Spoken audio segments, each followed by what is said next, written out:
What's good, everybody? Welcome back to a 3-minute throwdown, the 3-minute gear review where we hit the good, the bad, and who it might be for.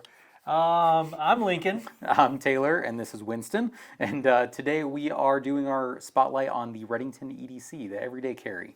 This guy retails for $329 up to $349, depending on the model that you get. Yep. Comes in a bunch of different weights. Got 4 weights all the way up to 8. A bunch of different, well, not a bunch, Yeah, three different sizes. So we have a 9, 9.5, and then a 10-foot option. In the various sizes, obviously, there's probably not a 9.5 and an 8, but yeah, I think there's 12, 13, somewhere around there, different offerings. So a pretty diverse selection. Before we get into the craziness, though, let's start the timer and keep ourselves honest. Oh, yeah.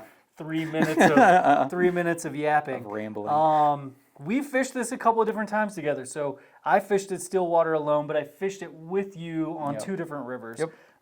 What if you go into first? What do you love about it? I love the price point on this rod. You know, being $330 to $350 for the higher end or higher weight models. Super affordable in today's world. You know, I love it. Like you said, we got to spend quite a bit of time casting this thing. This is a great all-around rod. A pretty good Swiss Army knife. We cast dry flies with this thing. We were throwing a nymph rig. Did you tie on a streamer, Stillwater? No, it wouldn't have a problem tying on or throwing a streamer.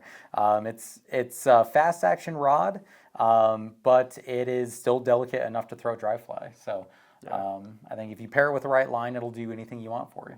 Yeah, I think for me, fishing it on Stillwater, I fished a windy day. Yeah. Fished a rather large indicator rig with 3 different leeches.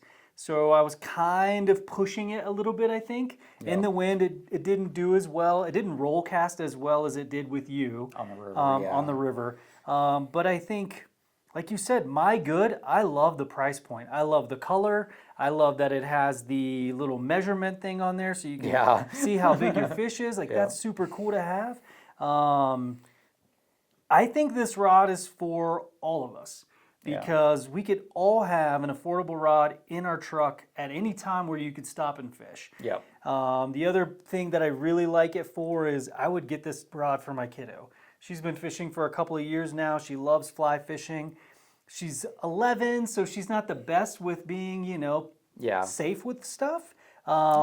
But this isn't a rod that I'm like freaking out, when she handles it like a Helios. I'm like, exactly. I'm okay with her fishing this like I would want it to be fished.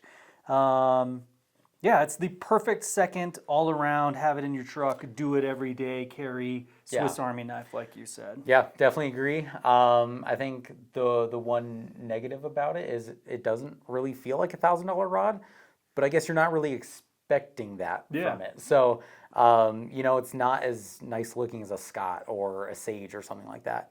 But again, you're not paying for that. So I think it's okay. Like it's so worth it in that trade-off. I think too, something we say all the time is like this way outfishes its price point. And I think that's exactly what Redington was going for, is a rod that is worth more than what you're paying because it gets you into a great fly rod that's not a beginner rod that you could fish and keep in your truck all the time. Yep, exactly. So couldn't have said it better myself. But on that note, we have like 3 seconds left. So it's good. I just stole all the things you had said before. Yeah, perfect. But yeah, with the timer going off, we'll keep ourselves honest and check it out on the website, check it out in the store. Give customer service a call if you're out of state. We'd love to talk to you. Otherwise, we will see you on the next one. Heck yeah. Thank you. Yep.